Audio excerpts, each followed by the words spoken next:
Ramogi kuom kete Ramogi TV thuolo mara twak mar ratila chakore sani kama bende twak marwa mar ratil en twak mang'iyo Kenya kendo ng'iyo Uganda ng'iyo duond buche mag siasa kachiel kod jo siasa giwegi ni to gituge nade en tuk ot koso en tuk Uganda koso en tuk Kenya mangima to ng'oma tugo ni nyalo nyuolo en gol mane nyakwa Ramogi ber mane madhi ne Uganda ber mane madhi ne jasiasa wuon kata duond bura mar siasa mangato wuokie ka ng'iyo demokrasia mar piny Kenya nyakwa Ramogi medo bedo malach kendo yawa medo bedo gi duol mopogore opogore to kopogore kod mano bende joma tindo bende koni uju bed ni miyo gie thuolo kendo gin bende gibiro mondo giyud kama ginyalo so ewigi mondo gin be gibed achiel kuom jogo ma golo chiwo margi chiwo mar paro chiwo mar tekruok magin go mar dhiro mondo weche otimre kaka dwarore ne loso Kenya makiny.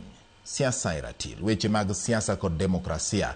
Dipone siasa dio demokrasia koso demokrasia othung mana kende nikech joma nyalo dhire onge. Joma tindo nene nade wang mar joma tindo nyakwa Ramogi ma osebedo ka koni gi ne jotelo makiny kendo dwaro margi ka gidhiro maber to piny nyalo bedo gi lokruok. Gikoni joma osetelo ahinya to kane ka gitelo maber gine ma samoro gisoko wang jotelo.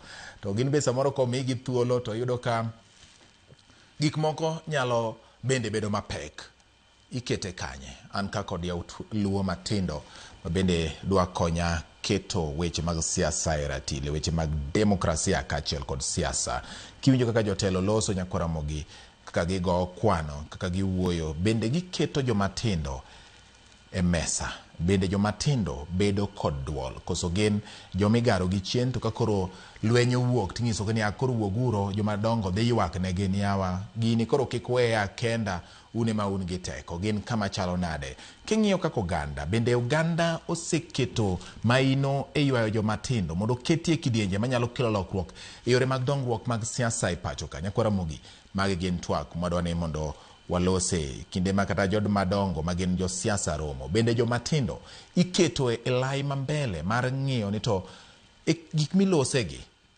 duondgi kata duondgi nyalo bedo kanye mondo ti godo e jiwo agenda mag telo kachiel kod agenda mag duond buche siasa machiegni urwe twak adhi bedo ka kod wenda dek wendo machielo pok odonjo kata kamano biro iluongo ni Omondi Koyoo ma en jagoro maduong' ma duond bura mara NLP odhi biro kama chiegni kata kamano wachak gi yawut luario ma osedonjo ka an kod wuon Nyakach Elisha Abok machiegni erokamano to bati kuom lunga kawuono ka mondo wang'i kaka Kenya dhi erokamano ahinya erokamano wakili Jacob Odhiambo ma wuod Kabono Kasipul erokamano ahinya jod bati akaw thuolo ni makende mag moso nyakwa Ramogi ajwa maneno kawuono ni oimore uru kendo machiegni mondo wapuonjre kanyakla. Koyoo dhi biro ka kendo wadhi ng'iyo demokrasia yo moyar. To kata kamano kaka jomatindo nitiere kaka ineno kama oketi Uganda. Penjo ma oriwo u bende umor gi kama jomatindo osebetie e weche mag siasa. Abok, Elisha bende imor, wakili bende imor king'iya gi in gi kama ne gombo ne siasa gi demokrasia gi thuolo mag jomatindo uju bende umor. Chagi Elisha. Anya wacho ni okwamora sach nikech youth isiki kono gi mana ni kiny rit telo kiny. Koro kiny no ochopo sani. Koro sani mondo wacho negi ni koro giwenwa thuolo wan be watele mondo gineni to be wanyalo. Lakini kang'iyo konchiele chamo mar ODM jakom na nyicha neno kamiyo ojende thuolo thoth gi nitiere kata sani manie parliament anyalo kwano nigi Sifuna ne kijana jakom no kwanye mokete obedo ng'ato Babu ne kijana jakom mokete obedo ng'ato Mako Uri benya neno ka babo kwanyo kelo somewhere koro baba jok mokwanyo gi kata Kaleba Misi ging'eny wanyalo kwano gi Jono gemu kap kod kijana Monacha mobedo jatelo Simbarati koro thuolo jakom gi chamo mar ODM to setemo miyo ji but thuolo no e matin no nego gimede but sani to siasa be jakom no wacho ni onge ng'ama biro luongi e ot mondo mi nyaki wuog oko mondo igori kiseng'eri to koro nyalo mna mi thuolo koro wakwayo ni chamo mar ODM masani Linda Ground gi med thuolo ne vijende mang'eny mondo dhi e parliament gi senate gi MCAs to kadwa cha maber to katiba ma wan go ni bati no nego loke MCAs no nego weni thuolo maka iki osekalo 40+1 to koro idhi adhi e ubunge kucho kati wiri gi siasa kabisa. En kama onego bed 40 and below ema onego bed ni dhi assembly, nikech ka dwaro ng'ama pod pache ringo mondo kony counties gi chike makare. Okay, erokamano nya. Yes, wakili. But nyalo wacho ni osipani okwano a number of young people, but okokwano joma wuok Kaluo, Luo Nyanza. Anyalo wacho ka gi chira ahinya ni wan kaka onagi jo matindo kosemi thuolo mar dongre ke siasa kata mana bede okang'o malo mar telo ne weche mag siasa. Nikech ing'iyo ka wang'iyo holo mar Okak, Rift Valley. Ido ka Governor Sang tieko bedo governor at barely 45. To sitieko second term ne, Senator bedo sebedo chien gacha. So nyisi ni manga mano mi thuolo mar bedo jatelo. Diere mane pode otin nen 20 something. To no si bedo trusted gi wach mar bedo senator. Kaluo iyudo ka discussions mag leadership ko chopo takeni leaders kane gang nikech kata mana jotelo mokwano kaka babu nuwuok ka thuone University of Nairobi ka. Yes. To donja mo fight mo dhi Embakasi inyalo paro kata ing'eyo ni there are a number of students mano register kata Embakasi kucho mondo no dhi okaw komcha. Koro gima timre niya jowa matindo Kaluo hie kopogore gi Kisii ma Simbarati no dhi mabek Simbarati to be jakom no kaw kani Nairobi ka go siasa ma Nairobi. Jowa ma Kaluo leaders wa mosebedo Kaluo kacha ok gidwa ga neno ng'ama tin magolo wiye madwa thrive. Ta kwayo sani ni wan joma tindo waweuru bedo ni wagala gi weche mag security, gi weche mag goons, gi weche mag sangwenyas ni waluwo mana jo siasa to wakogi. Jo siasa gi madongo man Kaluo gi ok gidich gi gik mwakale kaka joma tindo. Omiyo wan kaka joma tindo nyaka wawuog oko, telo be ok mi ng'ato, nyaka wawuog oko mondo wa fight for our spaces. Mondo wang'iya ne nikech wan be wan majority side. Mondo wang'iya ne ni be gibro tamu wapo wuok ni wa challenge for these seats. Nikech king'iyo kata mana succession politics in future. Nyisa ne a young person ma Kaluo ma is already being prepared kata being groomed for national leadership. Apart from Babu Owino makuro gore Embakasi, to maybe big Gladys Wanga. My big Gladys Wanga is now getting to 45 years. Gladys Wanga Bomabi. Area another young person. Most MPs are 60 plus. Nisonia, what the bedoge vacuum, what the bedoge gap for young people to come up machak bedo ma bed nge weche mag legislation in assembly ma bedi makoro nyalo laro national leadership. Di bedo a long time. Omi wacho ni igani kwa the election ma 2027. We want to see a number of young people being elected as senators. One senator Idi Okech is a young person. Mano is just one example.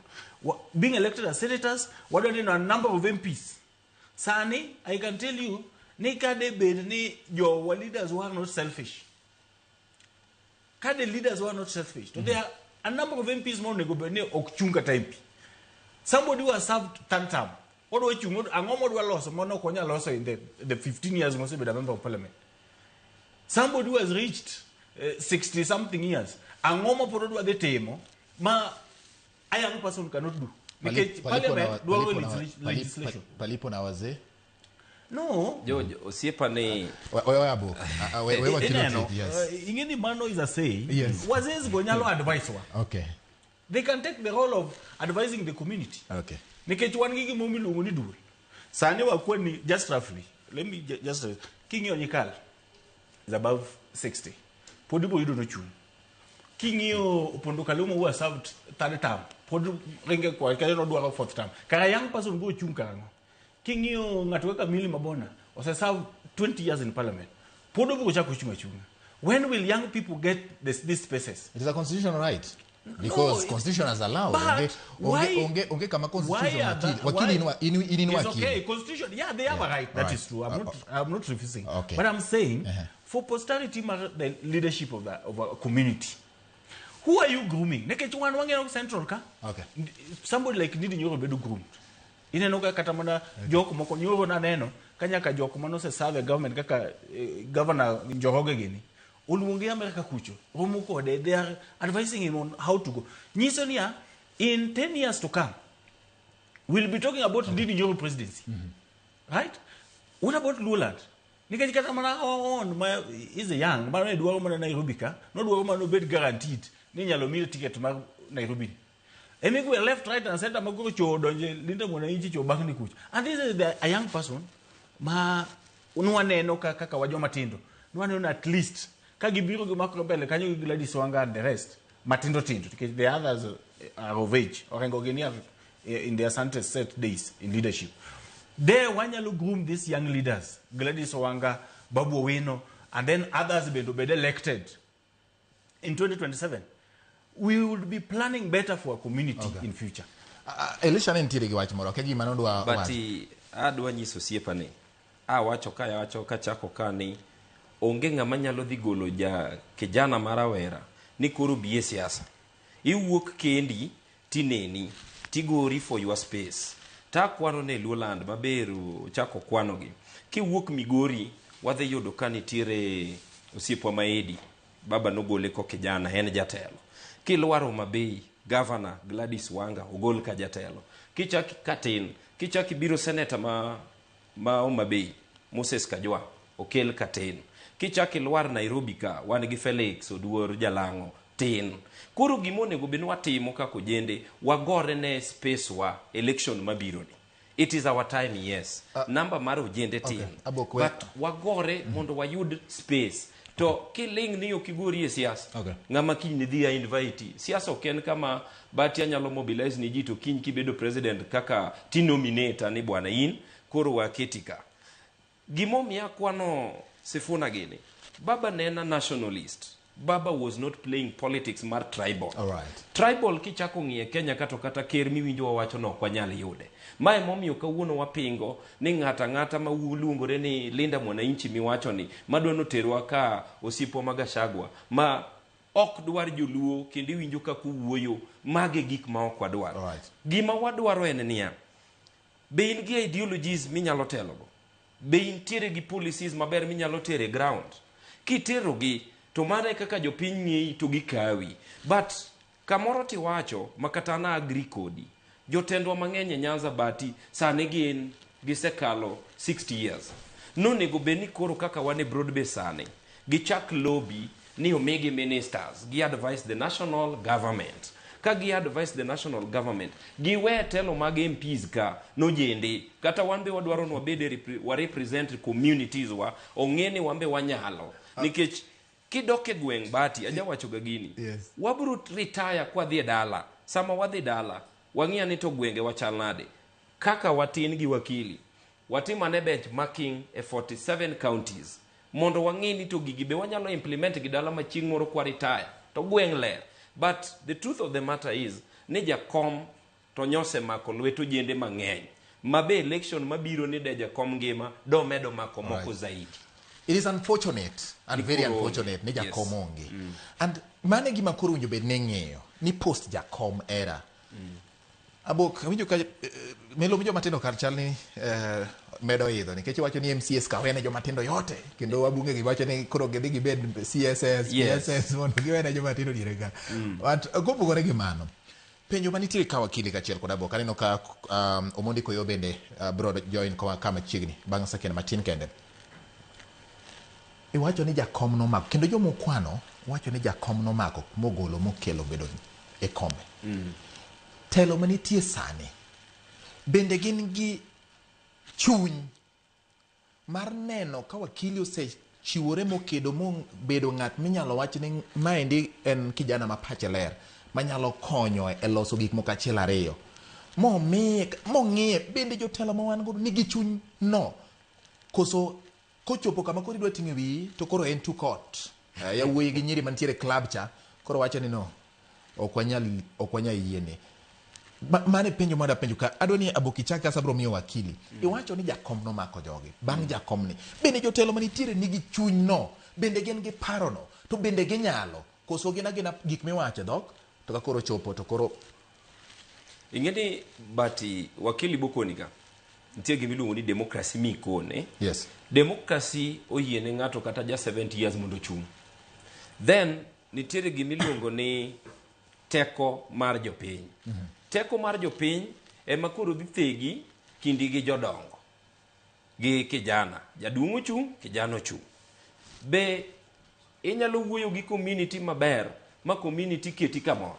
Keche kura igoyo. Okay. Ka wuono ka chung' to jaduong' ochung'. Be an gi mbola manyalo kelo mine jogweng'wa maber mondo winja mondo giyiera. Okay. To ka dipo na onge mbola, problem man go jendewa nyaka an included en ni wadwaro gik madhi faster. Kawuono yudo ka chamo kawi moketi kamoro. Kiny kidonjo assembly kacha to koro betray cham. Koro ino kidwa wero wachama, koro ini nano ni nyalo dhi negotiate for yourself. Mane gima kawuono inyo linda wananchi. Okay. Yani gin over ambitious. For example, okwano babu owe ma ojana mabe onego bene mako bade. Lakini yudo ka babu odwa bedo kingpin. Ong'ata di. Odwa bedo party leader. Ong'ata chiel. Odwa bedo president. Ong'ata chiel. Odwa ni ene mamondo bed governor. Then iyudo ka osiepwa be mababu be okuyie ojana moro mondo rais. Mano en ojana. Ogore go jana wadgi. Ne neno gima ne gitimo ka gin Mombasa ne opar ben mano jana mnowuok be dwaro kamoro. So kawa weyo being of ambitious to wa embrace each other to wadhi kamoro. But kaka neno gik moko gintie in the leadership mar Dr. Oburu Odinga say insist mowacho no jende mondo wuog mang'eny mondo ong'i jomar capable mondo mak badgi mondo ter. Kawuono king'iyo kata mana Mama Gladys Wanga, king'iyo jomotiyo go e county ne, majority gin ojende. Kawuono kidhi e city manager mare en Sigara Gumba odongo Kibera, ogo siasa Kibera chandore. Kane mama donjo city manager, this municipality. No se bedo promoted zani en mane county, mane city. En mane not city, en mane municipality. Municipality Mahoma Bay. Yes. Mama no makobade from Kibra. Mukete kawuono en somewhere. Nyiso nango ka in loyal to the party. Okay. Ingene nyaka wabed gi chama, kiko wuonda ni nyalo wuok from nowhere tidhi adhiya. Nyaka ibed niya aja wacho ga gimoro. Chama mar ODM apime ga gi Roman Catholic. Manitiere pope, nitiere cardinals, alafu nitiere priest gi bishops, koka nitiere altar boy. Altar boy e kiwango matis e chama ni mugik. Nyaki kuongi bed recruited mi bed altar boy. Ki wuok e altar boy ti iraisi bire priest, ti bire bishop. Ineno kakitelo, kakibiro. Ki wuok e bishop to koro wacho nadwa bedo cardinal. Okay. Kise wuok e cardinal to koro pope ma eno buru puodha to keti somewhere. Okay. But adwa na aje jowa gojende maneno wasani gi joluo wate. Wang ni kinano kijana moro ma osebedo kodi machiegni e ground, miye kura mondo dhi hotel watem gini to be wanyalo. Okay. Machiegni nya Koyoo, gino ni weche mag ndara. Ngini welo kawuono ni ng'eny Nairobi ka welo mawuok e pinje ma oko donjo, koro weche mag wuoth bende obedo gi ng'ikruok. Be warwako gi imbere warwaki sama warwako welo mawuok e pinje ma oko ka donjo Kenya ka nikech romo ma chakore kiny. Sami moso nyikwa Ramogi ka wakili biro wacho weche wach ma wasewacho ka ni bende joma tindo mor gi kama gintiere sani weche mag politics koso idwongo wigi. Penjo mar ariyo mobiro kama giwacho ne joma tindo sani jo siasa mathoth gin joma ikgi osedhi malo kendo kade bedo gichak koro ng'iyo ng'ama osedhi terms 2 3 4 koro nyalo chako ng'iyo ni omany gima chielo giwene joma tindo. Bende iwacho ni joma tindo be pok owuok ahinya. Penjo en ni in iwuon mokwongo be mor gi kama joma tindo osebede e sekta mar siasa. Mar ariyo bende jotelo makaluo oyawo thuolo ne joma tindo go bang' Raila Odinga koso nikech in ang'eni ne duond bura machielo to kata mani duond bura machielo nitiere kama noriwore gi Raila Odinga ma en Azimio dipuonjore kuome. Bende jotelo ma wuok e oganda jokanyanam yawo thuolo kendo gineno joma tindo ka jok manyalo bedo mako ne gi okwajo chieng' moro ki ng'ada ora koso gin jok mang'eny ka duong' wigi gibiro ng'ada ora kigin. Erokamano Bati, mokwongo agomos ne nyikwa Ramogi Ajwang' kuom chopo e studio moleo. An gi bura makwar mar oganda makwar Machakos to ka chopo expressway tayudo kar expressway ni samoro bende jok matek nyalo dine. Ing'eni president ma French nitiere e piny Kenya ka kora gidino no andara matit gina leo. Kadonjo e mada ma gima wacha yudo kosiepna ni ende wacho kar ka awinjo ko tuomo nying mar Babu Owino kudwani mondo ting' ji malo. tachaka tude gi penjo mi penja. Mokwongo Babu Owino en jatelo ma omanyo ndadho mare ki en. Onge ng'ama obedo ni ting'o badi kata onge ng'ama obedo ni wacho ni ng'ane duong'o wiya. Wan ka kujende matindo. Wamor gi kama wasichope nikech gima duong' kabisa ma piny Kenya ni godo sani en katiba moyieni ni kiwinjo kisebedo ni itegno ichopo higni 18 to in gi mijing'o to in gi miluma mar donjo e siasa. Onego bed ni donjo e siasa mondo play an active role e politics ma ok ni bati moting'o badi. Omiyo wan kaka ojende matiso wan wamor ni katiba nitiere mamiyo wa teko mar donjo e weche mag siasa kata weche mag loch mag piny Kenya. Mar ariyo iwacho ni to dibed ni samoro Luoland ni thiro wi ojende matindo. Ka ino jana man ntiere Luoland to pod iparo ni onego bed ni nitiere ng'at moro mondo bed ni weni nafas. Telo mar piny Kenya ok wene ng'ato nafas. In iwuon inyiedhori oko kineno kaka ori romo kaka an Omondi Koyoo. Nanyiedhora oko ka jok mangoro no dwa chung' Kasipul. Kata ko bedo nadhi Kasipul to nok ayudo kom. Nikech katiba nosiyiena mondo adhi amany kom. Ok inya bedo ni ng'ama tin to gimidwa ni mondo itim ni in ilokori keyboard terrorist. Ni in kineno ka ng'ato ndiko gimoro e Facebook kana ng'ato ndiko gimoro e Twitter kana ng'ato ndiko gimoro e wang' mbui kar ka tugo e nduru tubole ayany nok dhi konyi. Ki ng'ama dichuo minjo ka dichuo romi kati ng'ama miyo minjo ka kore sechieg mitegno maber. Nyiedhri oko to dhir jopiny mondo odhi odhiali odhi omi telo. Bedo lazy nini bet ni tiro ni ka jatelo dhi function ti wacho ni magi bende onge ere mari manitiere no. Ibende wuogi dhi manya neno kom chande nikech katiba mar piny Kenya oyieni mondo dhi many kom. Wach moro ni ji usiko mana Luoland niya iting'o bat kiani adwa ni mondo ng'ane mondo miya nafas ng'ama dhi mi onge. Katiba osemi nafas niya sani inde piny Kenya kata ka indi wantiere gi political parties mobedo registered gin 90 gi wiye. To katiba kendo chak yaro nitie wach ni kadi bedi ni political parties 90 gi wiye onge moro miwinjo ka lombi kalure gi ideology margi kata chung' margi. Katiba chak yiene niya kare di chung' kenda jomoko winjo ka wacho ga na chung' kenda.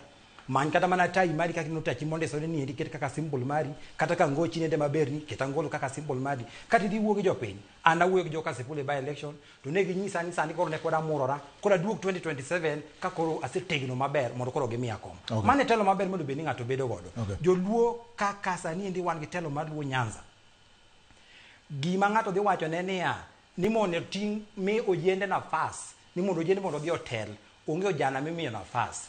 Sani indi kata obedo ni bunge osedi 4 terms katiba mar piny Kenya oyiene ni mondo dhi kata 20 terms. Ng'ama katiba limit en mana president moyiene ni mondo ring for 2 terms. Gi governors. Yes. To ng'ata miluongo ni MCA, MP, senator inyalo ringo kaka ine midwaro nikech ultimately kata ting' mana badi kata insani ting' mana bada Kasipul kacha. Ng'ama dhi goyo ombulu go ombulu e Kasipul gin 67,000. Jo 67,000 gi ema dhi wacho niya wayiero Omondi Koyoo kata ok wayiere. Koro miyo an kaka ng'amo jana amor ni katiba nosemiwa migosi Raila Amolo Odinga nosegore ne katiba mosemiwa thuolo manyalo miwa teko mondo koro wabodho wanyiedhre oko mondo wadho wagore oganda mamoko bende. Wakili wach ni kuomi. But I think aparo ni awinjo ko wadwa boku wuoyo to gi nani aparo ni pok gibedo gi experience siasa makaluwa ahinya. Anyalo miya very brief example. By election ka beno locho kilotho. By election ma Migori. Nabedo kanyo for almost 1 full month. Kawa campaign.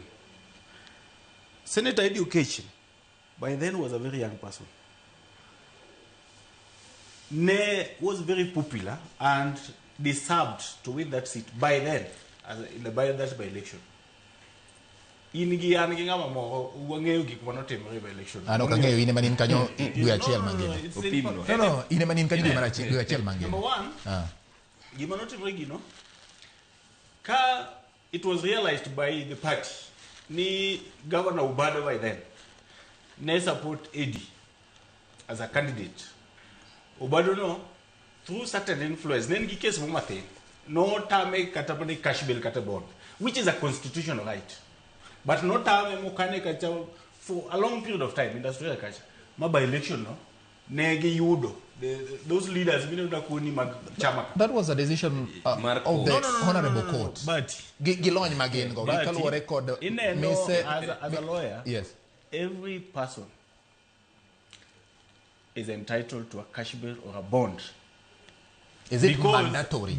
It is mandatory because you are presumed innocent until proven otherwise. To kuponi court no okwado wacho weche ma court, but kuponi court oyudo ni in gi influence mar rucho gik moko kata rocho chenro moko, to court no pod nigi teko mar wacho ni tim bedo ka pod wadhi nyime nikech in gi samoro in gi teko mar okay, wawere gi weche ma gima temo wacho ni nia, that is an example of a young person manuchung mana ng'eyo an kaka ng'ama ne support ODM candidate by that time Uchila yako na ng'eyo ni was going to win.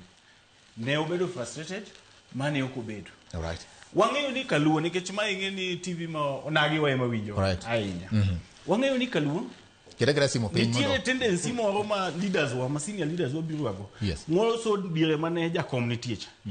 Ne giketo jakom gi pressure ma jakom Kaluo kacha ji dhi gore wadhi ginene wadhi ketho sa miwa direct ticket. Okay. Nominations were not being done and fear mane miyo nomination knocked in. Any gene leaders go. No believe nika kutirgi competition. Tonga tubu yombu free and fair. Ini gian wangeyo ni nominations Kaluo pokote ime ODM party. Iti moga mkata magame siyema nita motima kacha. Mongo ni wiji mwana ni gadget kiano yudi pudo kiana gina. So what we are saying, and that is why ine no conversation mo mo se biro kai. Yes. Nisani ka jini broad base tukuro team zone. If you are a leader, ki se serve you. Mitio nejo penga kadware, you will not fear competition. Democracy be wacho ni democracy be no wacho ni. Wacho ni yene ngata chung gi party mora mondo jo pinye motimre nade or decide the majority. Winjo. But kineno ka jo wasieko gi gimoro ni wadwaro zoni ni mondo nikech wa support president, mondo president odhi ado nyisi bati logically kendo jo winjo wanyaka winji. Gima no hinyo ogayo marwa the letter la mulo dinga. A last election, nene wach mar zoning mar dike constitute direct ticket ni tukuru jugina ko wafuasi mag jo mamoko jochung mamoko did not have a reason mar chiwo gokinyi they go kura nikech giwacho ni to dongane no semi ticket mar ODM no odhi yomba kata dhi agokura to jochung mang'eny no tam democracy wa jo leaders wa onego yie ka wadoni wakony kata president election mabiro ni leaders wo yie jochung kata ji apar ngato chungi Wiper, ngato chungi ODM, ngato chungi MDG, ngato chungi jatelo mutio ne japiny pod gochiego kinyi bro dhi gone kura to gima gine dhi konyogo any voter turnout dhi bedo to 99%. Nikech ng'ama pako Abok dhi wuok gokinyi kowacho ni Abok cha ema dhi gone kura to gocho ne President Ruto. Ng'ama pako Jacob dhi wuok gokinyi to wacho ni Jacob na candidate nani ballot adhi gone kura to gocho ne President Ruto.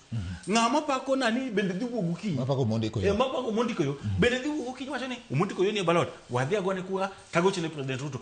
Ko by doing that President Ruto dhi yudo kura turnout mar Kaluo dhi bedo 100%. To gini be gima dhi konyogo ni kapo nono ni nitiere osiep jotendwa gi wang'eyo gin malo kucho giwene jopiny gi nyalo tugo koro malo kucho gin osiepe. Koro kapo nono ni for example Oburu Odinga pao party leader okawo ticket omiyo let's say Ken Obura to Ken Obura musiepne wawuonde ni Ken Obura nosiepne for governor Makisumu to Ken Obura jopiny ok dwaro jopiny dwaro Ron jopiny buwuok mana Ron no nyalo dhi to manyo kendo gari moro to biro go to dhi ochung jopiny bugocho ne Ron to joma thin mabe feel no Ken Obura no miyo gigi moro bende bugocho ne mano Ken Obura cha to turnout cha obro yudo 100%. Mano en kuom ranyisi. Mano kuom ranyisi. All right. Gima wacho ni watigi ranyisi mar jowa matindo Kaluo, the truth of the matter is ni a number of them poko be the leadership position not because pogi work but because traditionally Luo Nyaso sebedo stronghold mar ODM makose minga to ticket to it's like you are 60% elected. Okay. Ko ngama tin wacho ni to kako osebe ngane ticket ereti ende kura ket pesa na matini tangiyo mane jowage to buro winjo mana duond ODM tibro dhigo ko wangani leaders wa mondo wa jowa matindo gi bendo thrive politically. Okay. Let us do a free and fair nomination. Dio the idea pap kacha. Ngamuti ne japiny. Japiny buru yedo podu buru gone kura. Okay. Jot bating'eyo nitie gimoro ka manyakwa winjre. Gimomiyo ojende podok bidonje siasa mang'eny kata giwuogi podogi biyombo. The number ma watiyogo pesa gweng' migonyo ga gonya ji e ground. Pesa ni malo ma ojende wagi, for example, declare ni dwa dhi chung member of parliament kata dwa dhi chung MCA mondo go meeting mar ji 100 ma giwuoga kiuso sera kende ok ibi nyalo kionge pesa. Gimomiyo jodongo miwinjo wacho ni kia pod gidongo kia en gigni adibro yombowa jogi remember ni ng'ani nokungo tiye e public service kata ne en gi biashache moro noloso pesa kasto dhige siasa kasto koro siasa ka ng'ani nyodhi oloso pesa zaidi koro yudo ka ng'ani mondo kijano chung kode mondo kijano yombe otek ka onge ng'amo makubadi muketi somewhere level mang'ano nitieno. Wamiya good example nyie neno kasipul kuma nye ji dhiye adieri man kende ni Boyd Were nyotiyo gi pesa daba kikwa wuondre oja chama to notiyo gi pesa mang'eny mondo no yombi nikech Aroko be nyobiro gi pesa koro sani siasa makaluo en siasa mar pesa. But adwa nyiso wakili ong'eyo maber ng'ama otimo lo nitie gimiwacho ni democracy has to be guarded and be guided. Democracy okinyalo weya ayanga ni in koro weya ng'ane wayiera yiera inyalo yiero nyaka ng'ama kiny kochope parliament kiwuoyo to eno chimo kumo chimo.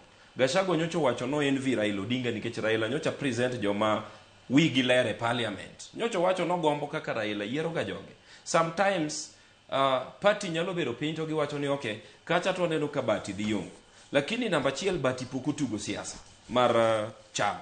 Namba 2 bati ni kwang'iye onyalo ndhogo wa mbele kacha ing'eni wach ndhoko ni momiyo jakom nyocha yiero jomok ndhoge. Abok ing'iyo ja siasa mnade mondo ng'eni ng'ane nyalo ndhogo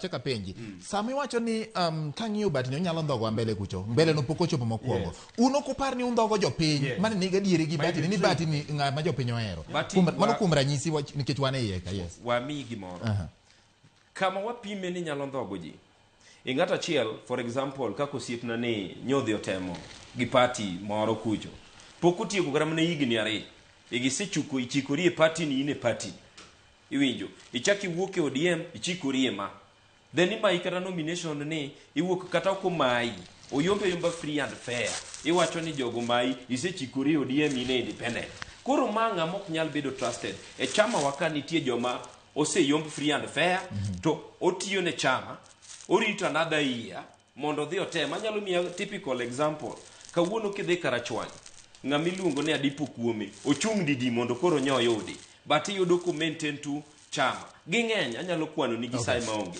koro gimomiyo watemo wacho niya namba 1 nyaka ibed ng'ama is loyal to the party okawacho ni ODM democracy to wa prevail an wach zoning tatamora e Luoland gimomiyo atamora wach zoning onego wakel kuonde machal Nairobi gimomiyo onego wakele Nairobi en achiel for example bati ochung' tamba chung to wane coalition achiel for example wane broad based but ja UDA okawacho ni ja UDA amim na example there's no problem but ja UDA Abok ka ochung wane constituency achiel achung gi ODM now kasti yudo ka nitiere for example kabila achiel amikata mana Wakamba bo chung e dier waka koro constituency ni iboyo doka bati kuch bati e mara wapoge koro ng'ani yot mondo yombwa koro zoning nonego wuo e broad base kan zoning obed mana e regions machal kaka Nairobi ka mondo wa win more seats but e Luoland tam against state gimomi an against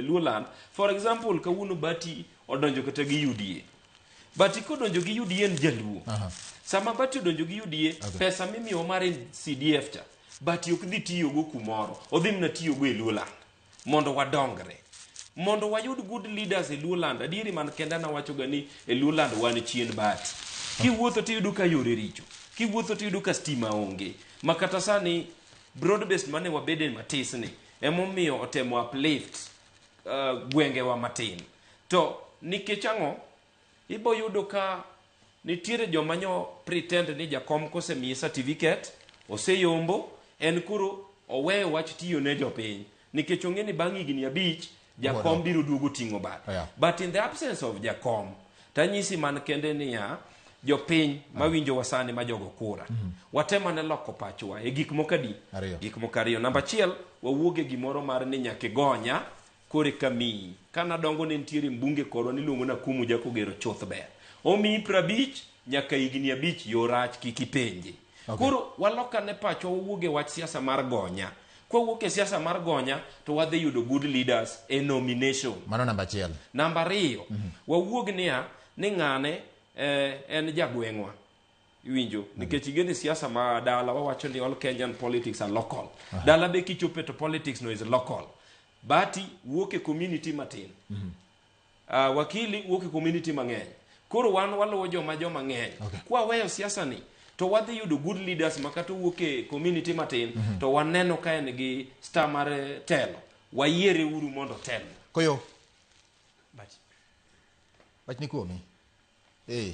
En ng'iyo joma tindo. Osipna ne owacho wach moro mawinjo ka nigi ndhadhu. From experience kaka jago no mano manyo kom makasepur. Wach mawinjo ko olungo kanyo mamit na en ni kama pek nitiere ne ujende matindo en lwedo manono ma ok nyal nang'i. Waswahili nowacho ka ni mkono mtupu ya ulambwi. Mane kama chandruok kwa nitiere. But kane ng'iyo candidates mana chungo do Kasipul ane mane jago no mane nigi sera mamiti moloyo. Mine ne gona sigela gala kan mor chuone mor koda ujende ne mor koda to kana tiku bucha to ne ginza ni Koyoo sera tin godo maber di manyalo tero Kasipul mbele. Problem ni ofuki ka kuro fuki kar ka mo kenwa de timo nango mano kende mane problem manango Kasipul e mo miona duoge Nairobi bo makar ka mondo kona manyi teko moro maber maka dog jo Kasipul tadi keto lwetgi ma mor mor Ang'o moni convince gini kata bed ni samoro lweti ok mor ahinya to kata ok nang'e to nyalo pado ng'at moro marach mane bire kor gweng' mondo e gweng' odonje. But ingeni Amithurakili turwa kacha. Yes. Jogo mano kelo siasa moro mar yukna jamna ne giketho. Nikech sani iyudo ka koro politics marwa is highly commercialized. Token mana turwa kende. Waseketo siasa osebedo ohala maduong' sana. Japiny bende nikech jogo ma ok timne gi tich mane gisingo ne gidhi timo ne parliament wacho ni an machamo chuth ema timo nade ema kwano.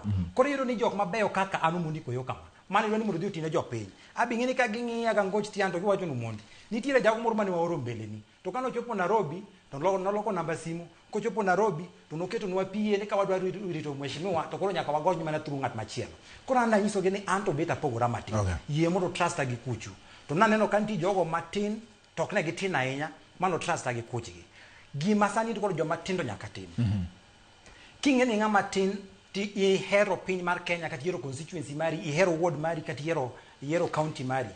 Number 1 wedi gi weche moko mag ni kichiwo kinyi timanyo ng'ama idwa yanyo WhatsApp group mano ok dhi konyi.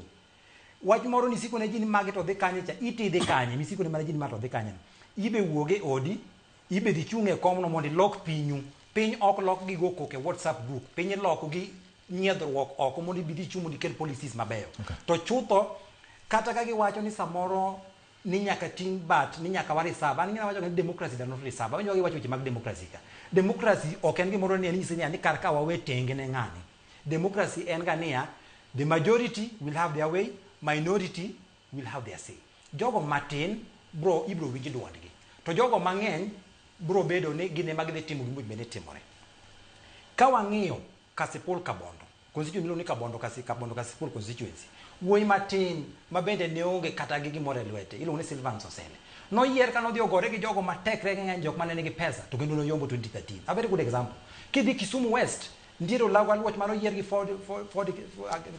Ford Kenya yes. Despite the fact ni Kisumu mane was the stronghold mar ODM kichaki dhi mwalo kanyendo nitiere wadwa miluongo ni Shakil Shabir oseyier diriyo gi independent ticket despite the fact ni ODM nochiwo certificate ne ng'at machielo to kiweyo mano ndio sipna moro mawuok Meru kuchicha osipna chande no yiere to no campaign mana gi punda gima temo wacho en ni abati jomatindo owe bet from the comfort zone ya ni gin gidwa mana go koko TV gi immobilize gi wach moro mar gunizo ni kineno ka jatelo tidwa ni mondo igo wadwa ni endi ni nikech eno support ng'at machielo wawere ur gi weche moko mag lweny gi weche moko ni siasa tiyo kodi mondo digo nyawadu siasa pok no gero piny igero gi sera piny igero gi paro maler kaka mar Omondi Koyoo ni Kasipul 2027 Omondi but yes wakili aparo ni ne jomatino gini ok en about pesa. I think I want to differ. Gini is not all about pesa. They obey pesa. You remember by election my Chris Karangi David Ochieng. Our ODM brigade. No one they take kuchuchukua the campaign Chris Karan. By that by election ka result no be nullified. David Ochieng pono yombo. Gimati morenia. Jatelo kati bedi ngamatin bedi give the touch with the people bed ni nitie gimitimo ne japinyno. Right. Kato bed mana ni nyalo konyo gi yuecho. Ineno kaka wadwa koro nochung' kasipolni. Adwa aje. Ni wae wach wacho ni kawuono duogo manyo pesa Nairobi. Onego bed ni every weekend. En dala ka cha bono jopiny ka ong'e ni ma ok ja Nairobi ma en obiro mana kasa siasa. Ahero ga luonge tayudo kaka en dala ini. Seche moko ka iluongere gi neno. No, it's okay. Yes. Nikech asebedo dala. Ka wuothe e gige mag siasa. Right. Tanyalo nyisi ni japiny bende penji mana handout. Kong'iyo kaka carry yourself. Ineno siasa bedo expensive. Kinyiso japiny ni in tich ni aje ni kodgi en de ti wawe kayo timi ipogo gi 100 ti wuok idhi. Baji ko wadani poko tie wawacho mne moro matimo ditie. Utika to mi jatelo en nyaka cham giri moro oko. King'eni jatelo mok nyal cham giri to we chando jopiny. An ka Omondi Koyoo natiyo gi omenda matin milion 7 ok en pesa manyalo ywago. Milion 7 na sawa jami. Gima jok turu chamo mano gima nyalo. Angne jo cholo suru bro penye ni golo kanye. Yes. Wahe siasa jopiny sani ok dwar siasa mara adi timonu koyiera. Jopiny dwaro siasa mara sani asetimonu ma. Okay. To koyiera abro medo. Taparo na nyalo timo mage manikech kura dhi bedo gi e kiwango mar timo mang'eny maloyo sani. Kama na enya. Ka wanyalo kaka jomatindo. Ka wanyalo bedo gi narrative machalo kamano. Yes. Mar timo gimoro to demonstrate ni we are capable. Taparo ni jopiny bo bedo gi trust kodwa kendo mistrust mantiere kuom jomatindo ni wabro gole kendo wabro yudo jomatindo mang'eny kiyiero 2027. Gima meti nuoyo obro nuoyo kendo wayienge gi kanyo emomiyo kata luoro pap oketne luoro mana pap dichiel gi kede to samoro nyalo miyo wadu bendo ringi to ma omit wabro nuoyo nikech duond jomatindo dwani mondo osik winji mondo piny obed gi dongruok. Kamano inya Omondi Koyoo kuom biro kata bed ni weche mag wuoth nogajore kamano ichopo kini golo duonde ne jopiny puoch gi pak hayo maber wabro nuoye. Erokamano nya wakili Jacob Odhiambo mano bende wi malich ahinya. Kasto erokamano ahinya kuom biro Elisha Abok kendo twak omako mach ka gima japiny okwanyo mok watimo kawuono bro timo chieng' machielo. Nyinge en George Bati elo ya mosiro twak mar ratil oriti masani.